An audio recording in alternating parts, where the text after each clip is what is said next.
Hi. I didn't know how to start this video. I just was like, I'm going to start this video in a really funny way. And that was it, because I'm a loser and I could just laugh to myself.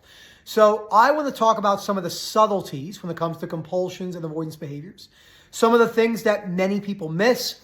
These are recommendations from Rob, also Momin, things that they both see on their calls. Obviously, Rob's been at this for a very long time, but I think it is important to talk about that it's not as simple as just cutting, the venting, the reassurance, the Googling, the researching, the compulsive drinking, pornography usage, smoking marijuana. These can all be problematic things, but there's a lot of things that are left untouched. And I do think it's very important to go towards those things as well as we speak about the subtleties and the compulsions and the avoidance behaviors and why it's so hard to picture in the mind why those are difficult. Before I go any further, please subscribe, hit that like button down below. Let me know if you like these subtlety type of videos. This is a very important topic because a subtle compulsion, there's no difference in the fact of doing 10 bags of dope a day versus 1 bag of dope a day. You're still doing dope. I'm going to use a lot of drug analogies because it's easier to picture in the mind whether you've been an addict or not on how subtle these compulsions are and how they affect our life. So, and then we have the webinars, 8:30 p.m. UK time on Tuesdays. They're a blast. We have a great one tonight. Well, when this comes out, it'll be over life structure. I'm going to go all in on that one because I think structure, consistency, and procrastination is handled very poorly for most humans, OCD, anxiety, or not, and it's covered completely incorrectly on how quick you could decrease procrastination. Shit, it took me almost a year and a half to get better at flossing my teeth every night. And I would consider myself quite disciplined in many ways.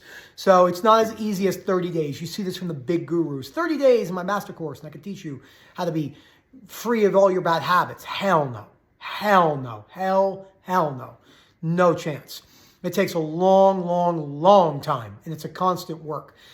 So you don't need to have ever done a hard drug. If you are in usually a metropolitan area and you see someone really struggling with a drug addiction, you could have never smoked weed, never done heroin, never even drank alcohol. Most people can conceptually understand seeing that person struggling, that's not good for you. Okay, the mind can easily wrap around that. When you see someone, you don't need to not have legs. You can't understand the experience, but you can have legs and see someone with no legs and say the Veterans Association, someone that was in a motor vehicle accident or a motorcycle accident, and say that person's life is really hard, or someone with no vision. You're not going to be able to understand the experience. You know, if someone owned a blind organization, right? They probably are going to get the best advice from people who are blind and that have lived their life. That famous guy, Eric, I think he hiked Everest. He was on Will Smith's Around the World show on Disney Channel. I think he was the one that hiked Everest blind. I think. Great inspiration and great show. So you know those things by looking at it. Let me tell you what you don't see.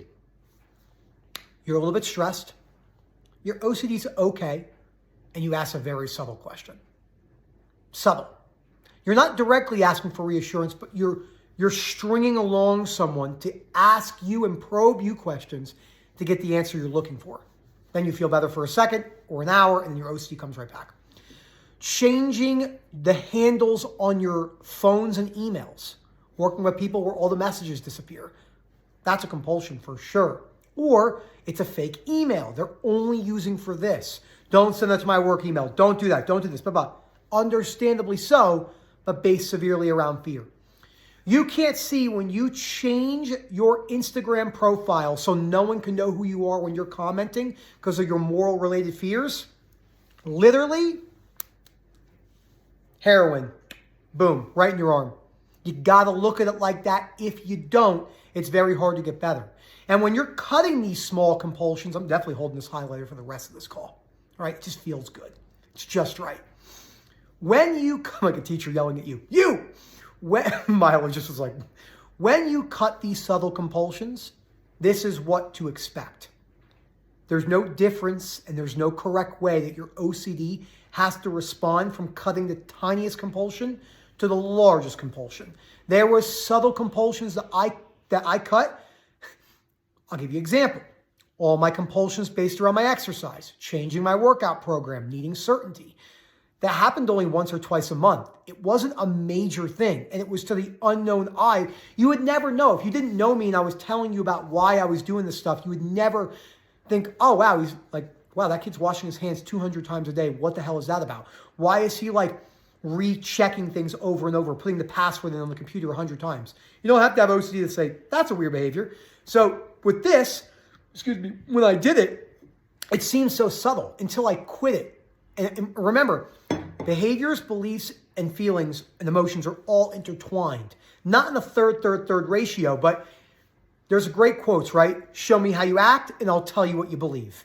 There is some serious merit in that.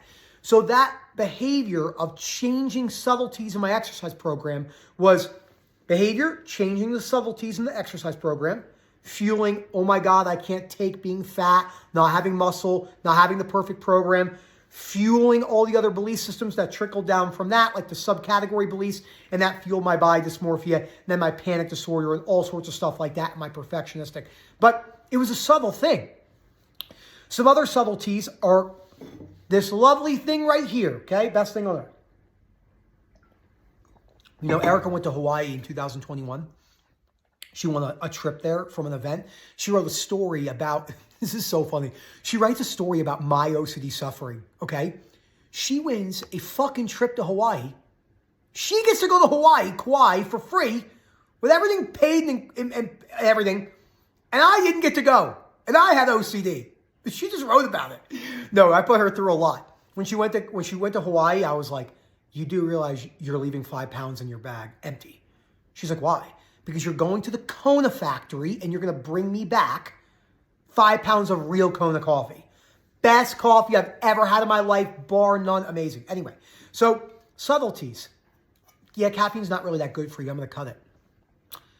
99% of people are not alcoholics. They don't struggle with alcoholism.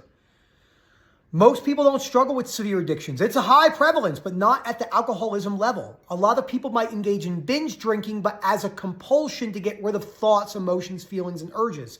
So they say, I don't want to drink anymore. I'm done with that. Drinking is bad for you, right? You go on Joe Rogan, some guy comes on. People are blinded by their experiences, okay? If you struggle with alcoholism, you, Jimmy, or Sally, that doesn't mean alcohol is bad for you. This is a very important point. So someone comes on, they go, alcohol ruins your life. It's the worst thing ever. I love drinking a beer and writing an article because I've never struggled with alcoholism and I never really used it as a crutch except for the very beginning, and it has no problem now. I don't even think about alcohol. I can go weeks without it, but I like it. Same thing with cigars. Some people can't. It's an individual case. Some things are harder to control. It's probably really hard to balance meth. Okay, these are just the realities of life. Not everything. It takes thought process to realize that. It doesn't take any thought whatsoever to say, hey, I struggle with alcoholism. Alcohol is bad for you. It kills you. It ruins your liver, blah, blah, blah. And then boom, it's over. And then you're never drinking alcohol again. So you're going to have to take the risk. If you're in college and you have fears of losing control and then going out and cheating, take the alcohol. Have a couple shots. Go out there and see how it goes. Same thing goes for food. Subtleties in food compulsions. I don't want to have gluten. I don't want to have dairy. I don't want to have this. They're so bad for you. They kill you. They're the worst things ever. That is really subtle and needs to go. Let's see other subtle ones. Being overly cautious in the car. Lots of checks in the car. A lot of places for that. I have to get on a call with you to see how you're going with that. But this is such a big one. One of the biggest subtle compulsions out there is caffeine. Again, it doesn't matter if you're shooting 10 bags of heroin a day or 1 bag of heroin, like you're still shooting heroin. Of course, Daisy she's sitting on my feet. Let's see what other subtleties. You might not have full-blown contamination OCD, but you might be a little bit compulsive about how you're washing things. Not in a full-blown contamination cycle, but the subtleties like that. What's another one? Just like little tiny body image ones where you're taking photos multiple times. So let's say you're taking a gym photo, right? This is what people do all the time. They'll like go up for a pose like that. They'll take the photo. They'll be like, Then they like want to blow their lats out more. I don't know that. And they're like retaking it. They might not do it 100 times, but they're doing it 3 times. That's a compulsive behavior for 99% of people. Looking for the perfect quote. It's all these little things that you're doing. And then all the ones based around procrastination. There's massive compulsions and avoidance behaviors based around procrastination. Just putting things off. We don't view it like that. So let me know what you think. Message down below. Say, hey, Nick, these are some of the ones I have. Keep me posted. Let me know. If you like more videos like this, and give me some ideas. I'm always taking ideas of videos to see. I have a good one coming up from a girl that messaged me DM about a certain area of hyper-awareness of your consciousness and existential. Please reach out. One-to-one slots filling up like crazy per usual. Thank you for always supporting us. We love it. You know, this is a great passion of mine. I love working with OCD sufferers. OCD was the best thing that ever happened to me and the worst thing that ever happened to me. And we hope to hear from you soon. Have a good one, everyone.